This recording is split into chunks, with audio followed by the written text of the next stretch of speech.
आज आसी जब सुबह सुबह उठी तो खिड़की से बाहर देखते ही उसका चेहरा मुरझा गया। अरे कहाँ चले गए, कल तो यहीं थे। इतने महीनों से रोज सुबह दोनों को देखना उसकी आदत सा बन चुका था और आज जब दोनों अपनी जगह पर नहीं थे तो आसी को कुछ खाली खाली सा लग रहा था। सुबह सुबह बस वो दोनों सामने दिख जाते तो आसी का रोम रोम पुलकित हो उठता था। सुवासित हो उठती थी उसकी सांसें। मन एक अद्भुत खुशी महसूस करने लगता और सबसे खास बात, इन सबका सकारात्मक प्रभाव पड़ता उसके मन मस्तिष्क पर और कलम खुद ब खुद कोई गीत लिखने लगती।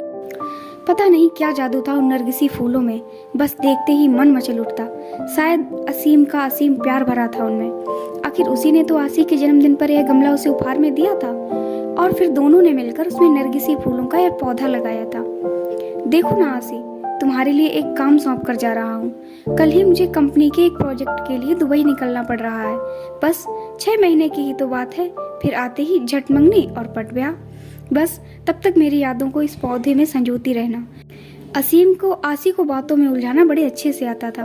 असीम बेशक चला गया था, लेकिन आसी हर रोज बड़े अरमानों से उस पौधे को सींचती रही। आसी की खुशी का उस वक्त ठिकाना नहीं था जब वह एक रोज सुबह उठी और उसने पौधे पर 2 फूल खिले हुए देखे, पीले रंग के। दोनों फूल बिल्कुल एक दूसरे से जुड़े हुए थे, आसी और असीम की तरह। आसी रोज उन फूलों को निहारती रहती और असीम को याद करती।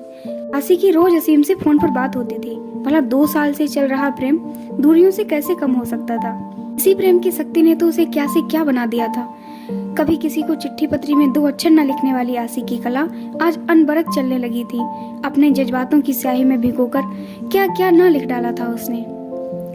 तेरे एहसास में खुद को ऐसे फना कर दिया हमने, जिंदगी बाकी न बची न तेरे साथ और न तेरे बाद। पता नहीं कैसे एहसास थे जो दिल से निकलकर पन्नों पर बिखरते रहते थे। जब भी मन होता आसी उन नरगिस के फूलों को निहारते हुए खिड़की के पास कागज कलम लेकर बैठ जाती। माँ जब डांटना शुरू कर देती तब सुध पड़ती कि कुछ खाना भी है और घर का कामकाज भी देखना है। पता नहीं पिछले कुछ दिनों से क्या हो गया था उसे। पतझड़ का मौसम आ गया था, फूल मुरझाने लगे थे। माली से पूछकर खाद पानी भी डाला। असीम को फोन पर बताया तो वह पहले खूब हंसा, फिर बोला पतझड़ बीत जाने दो, सब कुछ ठीक हो जाएगा। आसी फिर भी आश्वस्त नहीं हो पा रही थी। अब तो बसंत की बहार भी छाने लगी थी। चारों तरफ एक मीठी बयार बहने लगी थी, लेकिन फिर भी आसी को कुछ सही नहीं लग रहा था। आज भी उन फूलों को देखे बिना बेचैनी बढ़ रही थी। आसी कागज कलम फेंककर बाहर आ गई और गमले के आसपास ही चहलकदमी करने लगी। कुछ समझ नहीं आ रहा था कि क्या हो रहा है। इसी सोच में उसे यह भी ध्यान नहीं रहा कि काफी देर से बाहर की घंटी बज रही है। आसी, कहाँ खोई हुई हो? दरवाजे पर कब से घंटी बज रही है, ध्यान कहाँ है? माँ ने दरवाजे की ओर जाते हुए पूछा। इससे पहले कि आसी संभाल पाती, दरवाजे पर असीम खड़ा था, मुस्कुराते हुए, हाथों में नरगिसी फूल लिए। अगर आपको ये कहानी अच्छी लगी है तो प्लीज वीडियो को लाइक एंड चैनल को सब्सक्राइब जरूर करें और अपनी राय हमें कमेंट में जरूर बताएं। धन्यवाद।